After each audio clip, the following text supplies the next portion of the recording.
Korresääreiden käyttö on pohdituttanut viime vuosina ja niiden osalta varsinkin oikean tuotteen käyttö ja oikean käyttömäärän valinta on ollut aika ratkaisevana tekijänä.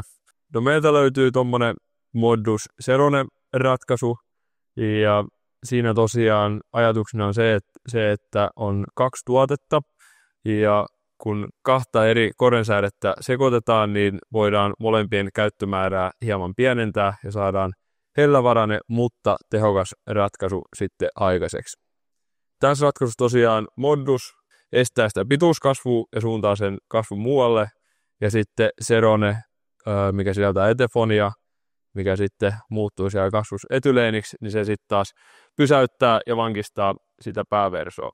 Yhdessä on tosiaan tehokas ratkaisu, mikä varmistaa sitten, ettei sitä lakoa synny siellä pellolla.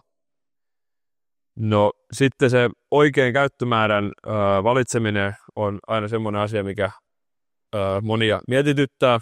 Ja me ollaan ehkä lähdetty myös sitä käyttömäärän valitsemista kääntämään hieman siltä kantilta, että jos se olisikin biomassa, mitä käsitellään, eikä niin sanotusti hehtaareja. Eli pienempään biomassaan vähemmän korrensäädettä ja isompaan biomassaan sitten enemmän korrensäädettä.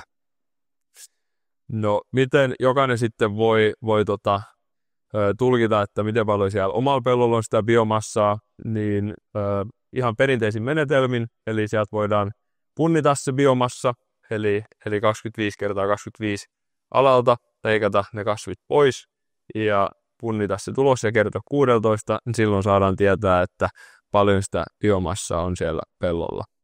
Ja sen jälkeen, kun on se biomassa tiedossa, niin voidaan meidän taulukosta suoraan katsoa sitten, että mikä olisi se oikea käyttömäärä sitten sille lohkolle.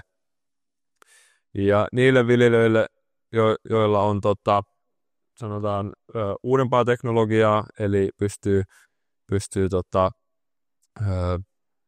ruiskulla sitten ruiskuttamaan muuttuvia käyttömääriä, niin tämän voi ottaa sitten standardiksi siihen ja tehdä niitä VR-karttoja ja sitten ruiskutella sen pellon sisäisen vaihtelun mukaan.